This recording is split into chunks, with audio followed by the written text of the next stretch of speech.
Hey, what's good, everybody? It's me, your hero, Benjamin Banks, and you're watching Leveling Up with Benjamin Banks. And joining me today is somebody who is a legend in the voice acting game, somebody who I had the pleasure of meeting at, I believe it was the Doubletree Inn. I can't remember what Yes, hotel it it was. was It was the in Doubletree Norfolk, Inn in Virginia. Norfolk, Virginia. Yes. She was with a former guest of the Leveling Up with Benjamin Banks podcast, Mrs. Linda Young, and that is voice actress Cynthia Cranz. Miss Cynthia, how are you doing today? Hi, I'm great. I'm so happy to be here. Hey, I am excited that you are here. Everybody that's watching is excited that you're up here, and I can't wait to get into today's interview. So, before we get into today's interview, everybody that's watching, make sure that you like this video, you subscribe to the channel, and you hit that bell button so that way you're always notified when we have new content here on Leveling Up with Benjamin Banks. And as D always says, podcast link down below in the description. Like, follow, subscribe. So, Mrs. Cynthia, let's go ahead and get into today's interview. So, the first question that I love to ask all of our guests up here is,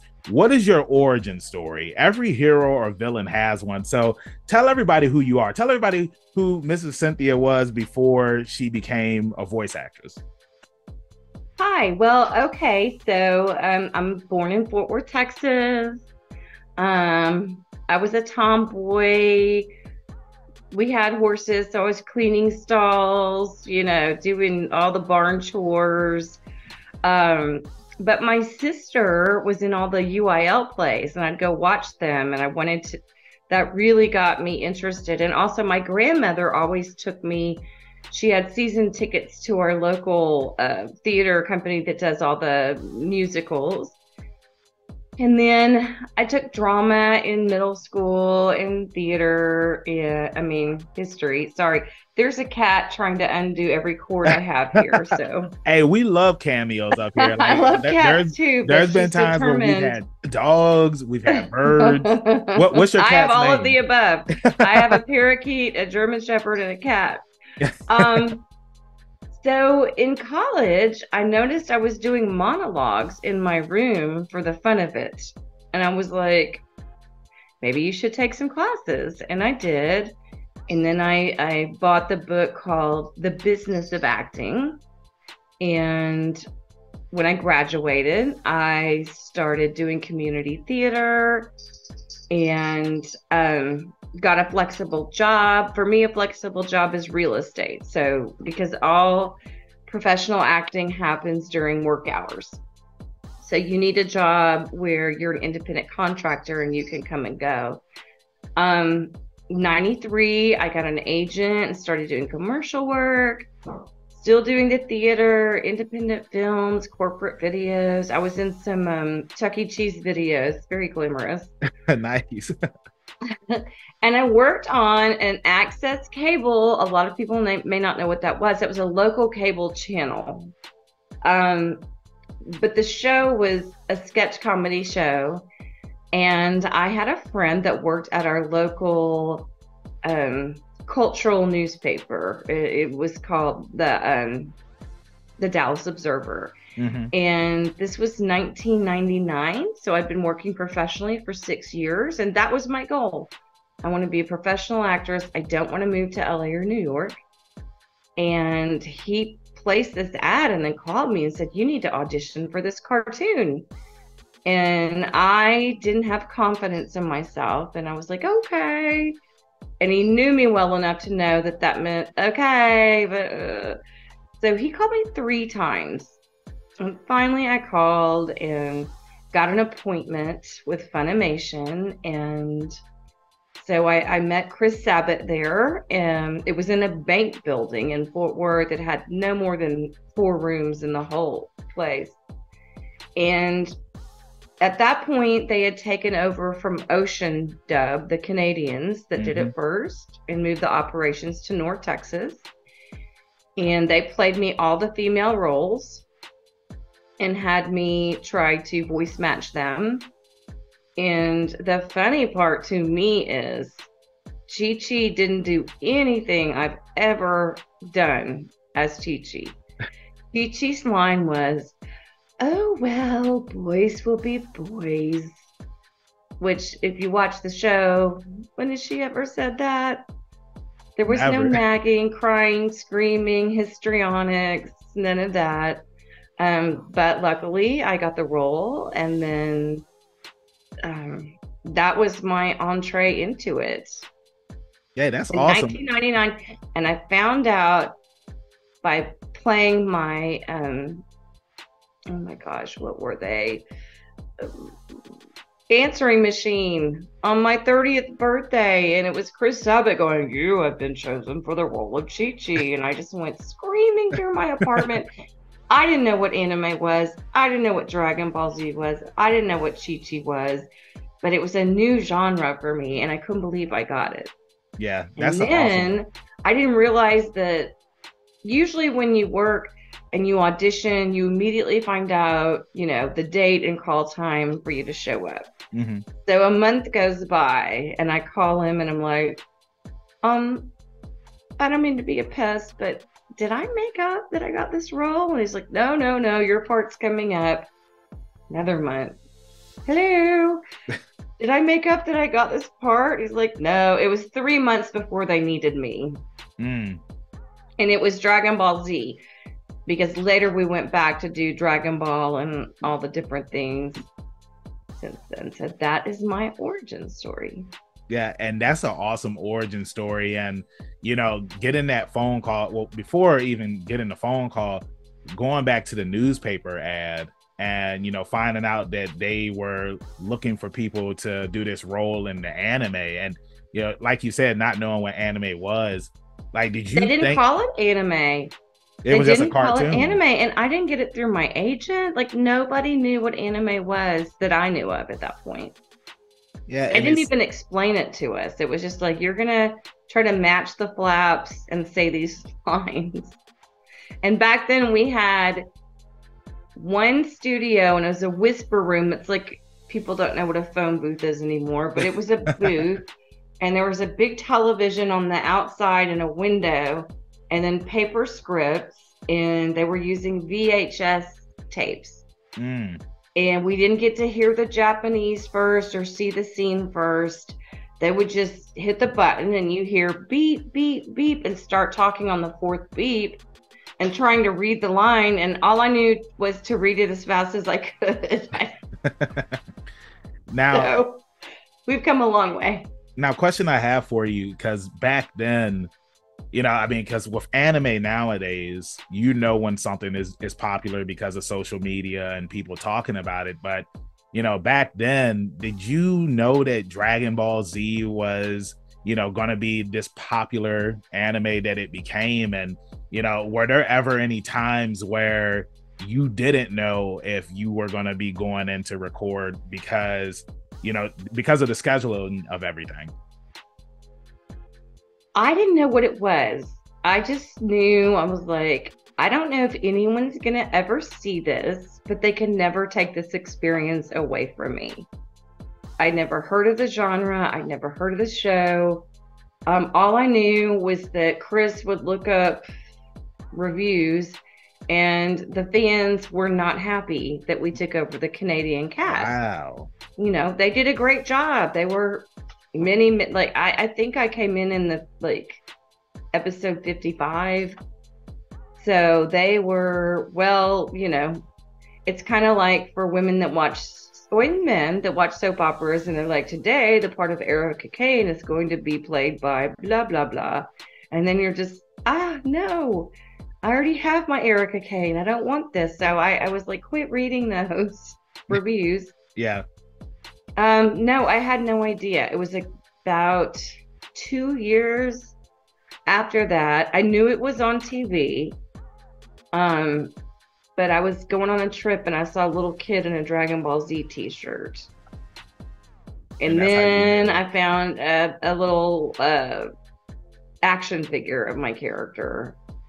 But I didn't know. I had no idea. And I was just talking to Peter Calamus, the Canadian Goku, who I was eating dinner with when you came by.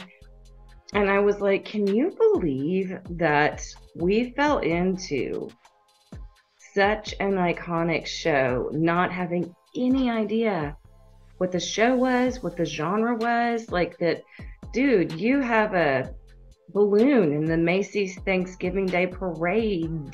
That's Yeah. a big deal. Yeah. And we were just like, no, we can't believe it. Like, we just fell into it. We had no idea, but we're super, super grateful.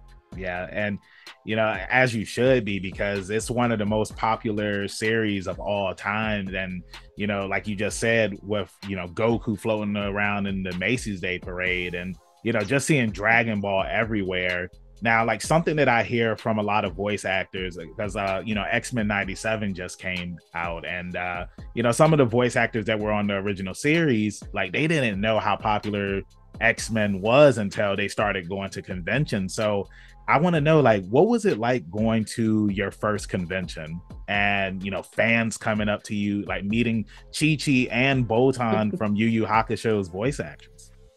Well, I'll be real honest. Yu Yu Hakusho was good. I mean, it's one of the best in my opinion, but it's getting a revival. Like, it was always secondary at conventions. So my first real convention experience was SoccerCon in Seattle. And we were sitting in opening ceremonies and they started playing snippets of our characters and announcing our names. And when they announced my name and the auditorium screamed, I just looked at my husband like, what? Oh my gosh. Like, I couldn't believe it. I couldn't believe that anyone wanted an interview. That's when I did my very first interview. I couldn't believe people were paying me to sign my name. And I mean, I felt like kind of a rock star that weekend, but that's an amazing show, by the way. And it was beautiful and wonderful. But no, I mean, I can't believe it. I've gone from playing a teenager to a grandmother. Like, I don't know many shows for the character's age. Yeah. I've been playing the role for 25 years. No, I had no idea. None. I didn't have children, and I was old enough that it wouldn't have been something I would have been watching. So it's just unbelievable. I still pinch myself. So I want to ask you now, since we're talking about conventions, like, do you have a favorite moment from, going to conventions over the years? That's a hard one. I would say the most exciting was that first one where they had showed my character and my name and people screamed, because that's just not my normal reality. Yeah. And then, I mean, some of my favorite moments, well, one that's really special is that, so my goal was to be a professional actress, and I didn't want to go to New York or LA. And so I'm lucky that Dallas has, a scene. A lot of people use it to get a resume built before they go on to LA or New York. So where was I going with this? Oh, I didn't think about wealth or fame. And by the way, there's still no wealth. It's okay. I love my day job, but and I'm very grateful. But I was like, I want my work to have meaning to people. That was really important to me, and I didn't know what that would look like, especially with a genre I did not know existed, which is dubbing in a genre called anime. And so that when you're at a convention and someone comes up to you and says, you were my childhood and you guys don't understand, you got me through my parents' divorce, my illness, whatever it is, it almost brings tears to my eyes, because I'm like, you don't understand. My goal was for my work to have meaning to people. And if I even helped you a little bit, I can't even believe that happened on a weird show called Dragon Ball Z. And then the other favorite parts are, because obviously meeting the fans is the number one priority, and just can't believe anyone cares about us. But that's when we get to see each other, because we record one at a time in a booth, and we're all spread out, and hanging out isn't really happening much now. And so just the silly times after the convention when we're having dinner and we're all loopy because we're so tired, and just stupid things that would only be funny if you were there, those are those are really golden moments for me. Yeah, I totally understand where you're coming from. It's nothing like having that dinner with friends and family after a con and just celebrating, laughing, like talking about how your day was at the con and whatnot, and the people that you met and interactions that you had. And that's one of the reasons why I love going to conventions, because we get to meet some of our favorite voice actors like yourself, and we get to tell you, like, you helped me through my childhood, like, especially like hearing you scream as ChiChi. It's just like, there were only two people I was afraid of growing up. That was my mom and my grandma. But then, watching Dragon Ball Z and hearing you scream up there, like, I was afraid of you, like, just hearing you scream. No. So, well, that's what's so funny to me, because my audition lines were not screaming at all. So what was it that changed that when you finally started, doing the role in the series?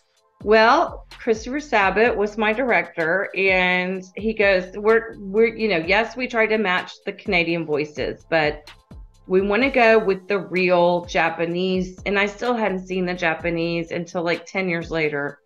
And they said, ChiChi, yes, she's a princess, but she's a trash prince. She's rough. Make her rough.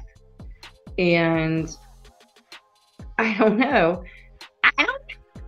Started yelling like this, but it just sadly came naturally to me. And I mean, because if you now we do get to look at, and after you've done it once, you've seen what they look like. Yeah. So if her mouth is in like, a rectangle and bubbles are coming out of it, that's big time yelling, as opposed to go on, time for dinner. That's calling out. Yeah. And so it took, it was kind of both what I saw on screen, what I heard the Japanese do, and Chris Sabat going, yeah, she's maternal, but she's a wacko. She'll go through 8 emotions in one paragraph, and she's rough. Her intentions are good. But it's just funny. I don't want people to be afraid of me. Yeah, because you're such a nice lady. Like, when I had met you at the hotel that day, it's just like, you were very nice. You had an amazing smile when I came and I met you. Thank you. I appreciate that. And it was just a good experience. So, I kind of want to piggyback off of something that you had said about Yu Yu Hakusho earlier, and how it's sort of getting a revival, which is true, because I remember, like, going to stores like Walmart, and you would always see Dragon Ball stuff, One Piece, Naruto. But I remember when I started seeing Yu Yu Hakusho t-shirts in there, I was just like, wow, like, when was that? Yeah, they're pushing Yu Yu Hakusho now. And then now they just put the anime on Netflix. You had the live action series come out. I want to ask you, anime's on Netflix too right now? Yeah, they just put the anime up there. And I have a question for you. When did you start seeing Yu Yu stuff in like Walmart or Target? What year are we in? 2024. So I want to say it was probably like 2022. I started seeing Yu Yu Hakusho stuff. That's when I think a lot of people discovered it over a pandemic. Yeah, probably. So, I want to ask you, have you seen the live action? And if you have, what were your thoughts on it? I don't have Netflix. I'll give you my password. Well, I used to, but we didn't use it. I mean, I'm hoping eventually it can migrate to Prime, or somewhere, because I want to see it. I've heard very good things about it, and that makes me happy, because anything that brings attention to the franchise, if it's in a positive light, it's gonna just, let's just celebrate it. Mm-hmm. And I love that. I mean, I'll say at most shows, at least as many, if not more, Botan pops and prints are sold and t-shirts are seen as Dragon Ball Z. And I find that fascinating, because it was only like, 3 years? Mm-hmm. But but I love that. I love that people are discovering it. And I didn't know for many years that our cast was nominated for Best Ensemble Cast for that show. And I was like, wow, I never knew we didn't win, but still, I didn't know we were nominated. And people love the music and the animation, and I wish that would come back, Who but knows? I'm glad it's having a revival, that's for sure. So I want to ask you, between voicing Botan and ChiChi, which one do you prefer voicing more? It's equal, and I know that sounds lame and cliche, but Chi-Chi's freaking nuts, and it's fun. She makes me laugh. Botan is sassy and cute, and I love her too. I love them both. I really do. And another one I love because it was so funny and weird. I really love voicing Mitzi and Shin Chan. A lot of people haven't seen Shin Chan, but Yeah, it's that's like, taking it back. well, it's their version of Family Guy, American Dad, The Simpsons. So it's all inappropriate, and naughty and silly, but I laughed my way through every session. Yeah. And Yeah, because I remember when that was coming on Adult Swim, and it used to come on like super late because, like you said, it was because it wasn't meant for kids. Yeah, it was very raunchy, and but it was silly. So the kids that grew up on it didn't catch the naughty jokes. They just thought it was silly. And I always encourage them to go back and watch it as an adult. It would for sure be canceled now. Oh, for sure. So, like, that was the next question I was going to ask you. And I mean, it may be Shin Chan, it may be something else, because, you voice so many characters on different animes. Like, do you feel that there's an underrated anime that you did a voice on? And if there is, like, what is that anime, and recommend it to everybody that's listening and watching? Oh my gosh. Okay, there are 3 of them. I mean, there are a lot of shows that only had 1 season. The 3 I loved the most, one was Big Wind Up, and it was a sports show. It was about baseball. And I play a coach who is so passionate about her middle schoolers that she takes on a second job just to buy their uniforms. And my husband's a huge baseball fan, Texas Rangers, and I wouldn't have gotten that role if I didn't hear him screaming as an armchair coach, because most of my lines were mental, where you don't have flaps, and she's like, oh, come on, so I loved that one. That was really, I felt her. I loved that. There was one called Princess Jellyfish, and I played kind of the innkeeper, kind of a nerdy lady that collected kimonos and dolls, and that's all about people that feel awkward in the real world. And it was really sweet and cute, and whenever they would be out and they would see the pretty people, they would turn into stone, and that was sweet. And then the most recent one that I loved was Wise Man's Grandchild, and I play the grandmother of the hero, played by Damon Mills. Bruce Elliott plays my ex-husband. So we're divorced, but we're still kind of raising our adult grandchild. And she was fun for me because she had been formerly a warrior, and now she's like, an instructor, and the wise person. And I've heard great things from people about that show. We said, when is there going to be another season? And we just never know. Yeah, well, I'm definitely going to check those shows out, especially Princess Jellyfish, because one of my friends recommended that to me a long time ago. And like, it's now cute show. You're the second person to say something about it, and then you were up there. So I feel like it would be a disservice if I did not check that anime out. So I'm definitely going to add it to my list. Really cute. It's a really cute show. It really is. So now I want to ask you, because at the start of the interview, you mentioned that, when you first went to Funimation, like, the building was a bank. And what's a bank building? I want to know, like, how has it been, seeing from, first doing auditions and recordings in a bank to where we are now in the world? Like, how was it seeing that transition over time? Crazy. Like, first we had the one booth, and then we got a second one, and then a third and a fourth, and I think we ended up with 4 or 5 at the bank building. And it was family owned, and we used to have cast parties and Christmas parties, and And there was very much a family vibe because it was family owned. Mm. And then they sold and went public, I think with Navarro, Funimation did. And I mean, that was exciting and cool. And we moved to the bigger place in Flower Mound. And I thought that was fancy. I was like, wow. And at that point, then it quit being paper scripts. We had our screen, a screen with our scripts and a screen with the action. And that was great because they would show it to you in Japanese once and you could get a feel what expressions are they making, how intense is their voice.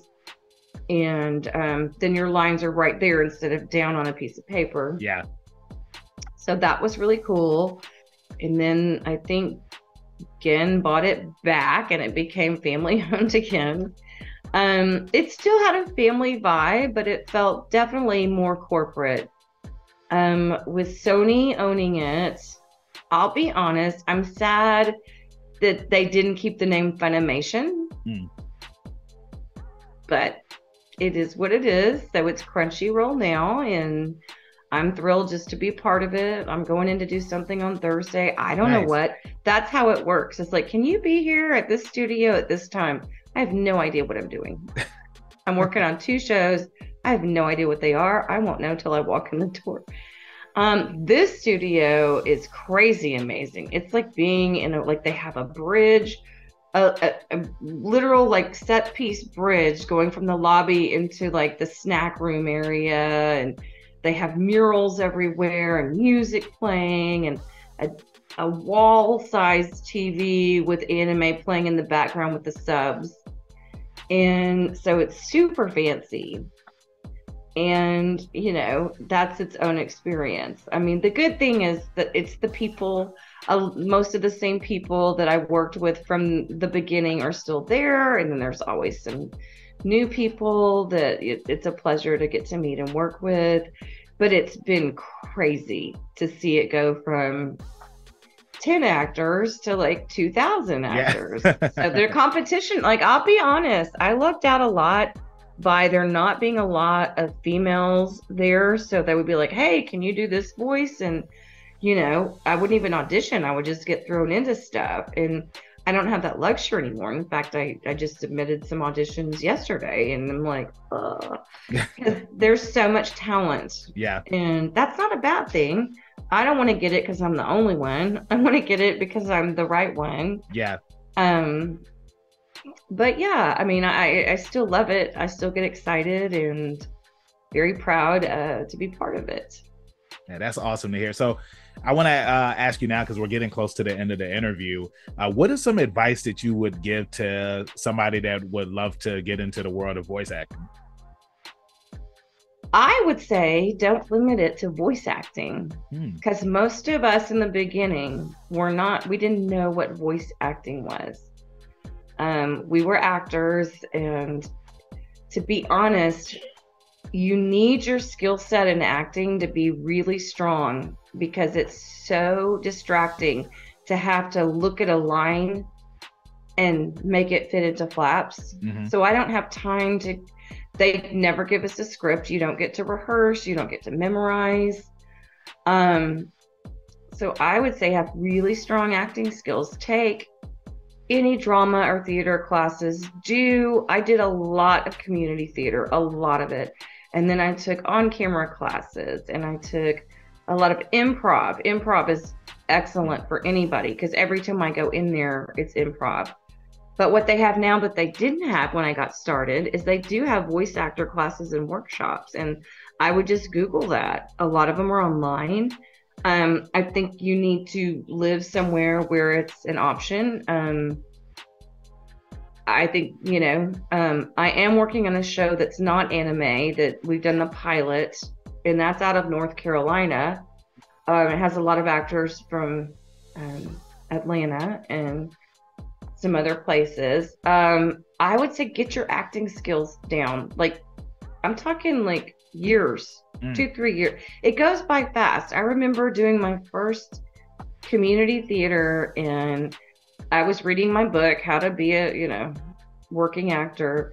And a friend of mine had an agent. I'm like, how do you get to that point? And he was like, just keep doing theater, keep taking classes, because everything can go on the resume, right? And then you've got a resume, and then get your headshots done, and then start sending them out to, and now it's probably different. I mean, now it's all demos and things, but get them out to the agents, and you know, before you know it, you're doing, you know, background work on commercials isn't glamorous, but it is fun, and they do pay you, and it goes on your resume. And then next thing you know, you might be a principal actor, and then you're knocking off things you did in college and putting up all the shows you did as an adult. And I mean, and it happens before you know it, but don't give up.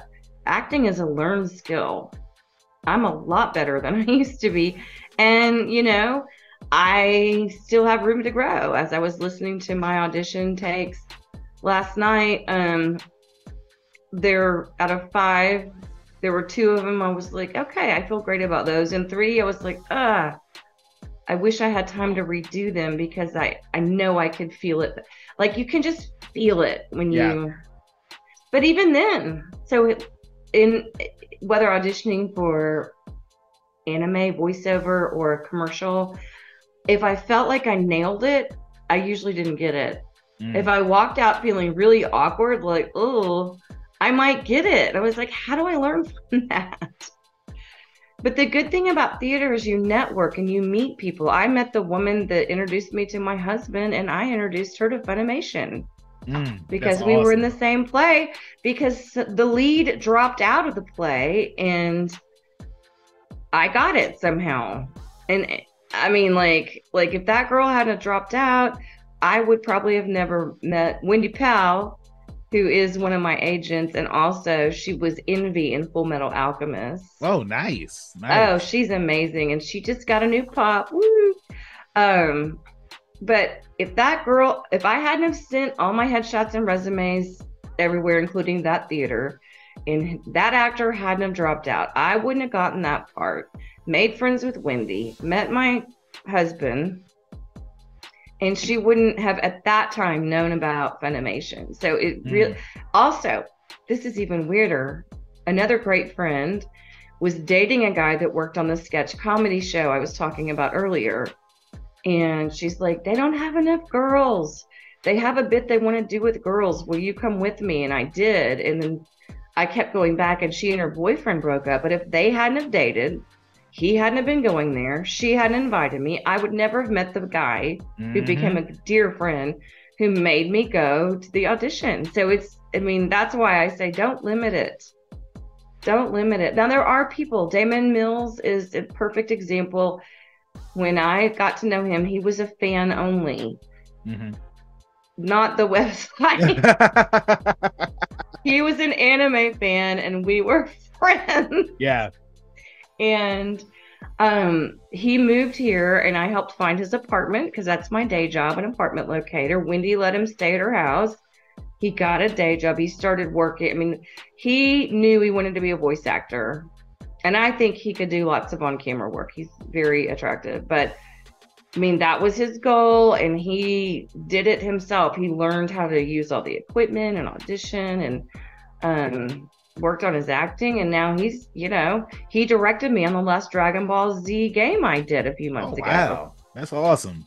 Yeah. So there are many paths. Just don't give up and don't limit yourself.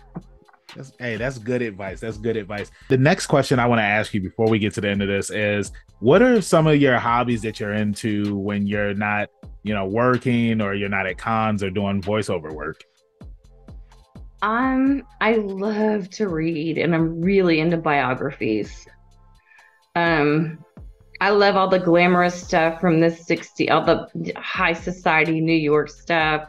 Andy Warhol, all the art world. I love musicians, Bob Dylan, you know. So I love to read. I can't stand to not have a book I don't love. I love to garden, not like vegetables, and I'm sure I would, but I love my plants on my patio and piddling around that. And then my hobby my whole life since I was in utero is riding horses. Nice. So That's I've awesome. been riding since I was in my mom's belly, then in front of her on the saddle before I could walk. And she is 84 years old and she still rides and still competes in horse shows. And that has been my sport and passion growing up. That's awesome. It's crazy that you mentioned that because I've never ridden a horse before, and somebody recently asked me if I would ever ride one. I was like, yeah, if somebody shows me how to ride one, I will ride one. So the next time you come to Virginia, we have to try and go to like a ranch, and then you show Yes, me how to ride a horse, and then I will. I'll show you a really fun art gallery that we have here that one of my friends owns. You've It's got a called deal. Equincy. Yeah, I'll show it to you because I'm somebody that loves museums and I love art I galleries. love museums too. Yeah. And horses are so, if they have the right temperament, what usually where you can rent them, they do. They're really sweet animals. They really just want to do what you want them to do. And it's so interesting that they allow us to be on top of them Yeah. and go where we ask them to go and do that. And it's just such an interesting connection. They don't stink. They're funny. I would love that. Okay. All right. Well, I mean, I owe you dinner too because we're doing the interview. So, yeah, Oh, you don't have to buy me dinner. we do it for all of our guests because I it's love that. up here Linda on the had a blast, by the way. She loved the place that you guys took her. yeah, like hot pot. Like everybody loves hot pot, especially once you know how to actually Yeah, do I it. haven't been to one yet, but it sounded right up my alley. Hey, well, next time, hey, when you're here, we'll go to the hot pot place, and maybe the whole leveling up crew will be here because it's like we're a 3-man team, and it's like I'm by myself tonight. So, Is that the name of your podcast? yeah, it's leveling up with Benjamin Banks, and I love it. it's me, Benjamin Banks, and my co-host, Terrific Trav and Rebellious D. So, with Cool. that being said, just mentioning Rebellious D, he always asks the final questions up here on the episode during the interviews. And the question that I'm going to ask you first is, what is your favorite 80s or 90s movie? Oh God, I'm bad with favorites. If we're talking actors, movies, bands, songs.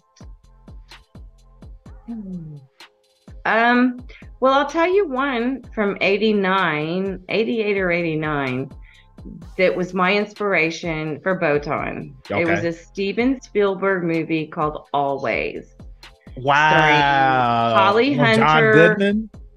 John Goodman, Holly Hunter. You seen it, Richard Dreyfuss? No, I haven't seen it, but I just watched a TikTok video where they were talking about because it's the 30th anniversary of the Flintstones movie, and they were talking about John Goodman was in Always, and that Steven Spielberg told him that if there's ever a Flintstones movie, you need to be Fred Flintstone. So it's just crazy that I watched that video today, and that's your favorite. Wow, that's crazy. Well, it's a beautiful movie, and it was Audrey Hepburn who was just, if your generation doesn't know her, she was the most elegant, charming, beautiful actress and a wonderful person. It was her last film, and she plays a character. So it's based on, originally, I just found this out like last weekend. It was a movie, a World War II movie. And then Spielberg remade it to where it's the people in Colorado that put out forest fires with airplanes. And not to be a spoiler alert, but there is a character that's kind of like the Grim Reaper that Audrey Hepburn plays. And as soon as I auditioned when I saw the lines for Botan, I just channeled. And that's why it's sort of British. I did it full on British, and they're like, let's pull that back a little bit. But it was because of that movie. So I love that movie. So there's one answer. I'm gonna watch that tonight now because it's crazy. It's not well known, but it's really well done. It's beautiful. It's a beautiful movie. So then, what's your favorite 90s movie now? Oh Lord! Don't tell me it's the Flintstones. It's not the Flintstones. I have a hard time remembering when the 90s ended.